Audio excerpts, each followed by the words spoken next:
Hola, soy Crafterishi y en esta ocasión te enseñaré varios usos para las hojas de otoño.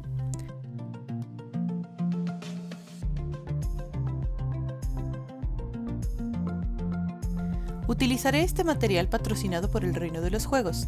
Son unas hojas otoñales de maple marca MIG. En esencia, es papel cortado con láser en formas realistas de gran definición. Utilicé este material para 3 cosas diferentes. Las apliqué en el terreno de un cementerio, adorné un mini para que tuviera mayor ambientación e hice un árbol seco. Lo primero fue construir el cementerio. Lo hice con sobras de fomular de otro proyecto y como quiero que sea modular y fácil de guardar, lo hice lo suficientemente pequeño para que todos los minis pudieran colocarse en el centro. Una vez que se le puse la base de resistol y pintura, pegué todas las partes y pasé a la etapa de pintura y decorado con pasto y arbustos, procurando siempre guardar un ambiente otoñal y abandonado.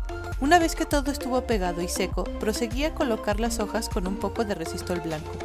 Es un proceso un tanto laborioso y lento, porque debes colocarlas de una por una para que queden bien y puedas aprovecharlas al máximo, pero al final el resultado es extraordinario. Con la miniatura fue simple, pues ya estaba pintada y tenía una base lo suficientemente decente. Simplemente fue cuestión de pensar en cómo se comportarían las hojas si volaran desde un árbol directo al pelaje de un hombre lobo, y colocarlas en los lugares donde se podría ver más natural. Hacer el árbol fue mucho más lento, pues esculpí el tronco con pasta para modelar y tuve que esperar día y medio para que estuviera perfectamente endurecida. Lo importante en esto es poner la mayor cantidad de detalles, para que de verdad parezca un tronco.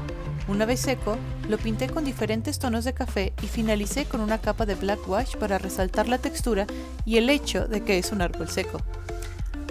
Luego, de una por una coloqué las hojas para que dieran la impresión de ser las últimas en caer.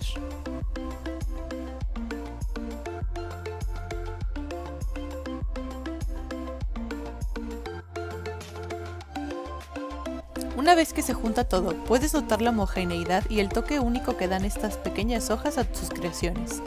El material utilizado en este tutorial fue patrocinado por el Reino de los Juegos, donde puedes encontrar eso y mucho más. No olvides entrar a su página y seguirlos en redes sociales. De igual manera, si te gustó el video, no olvides darle like y suscribirte al canal. También puedes seguirme en otras redes sociales como Facebook e Instagram como Crafterishi.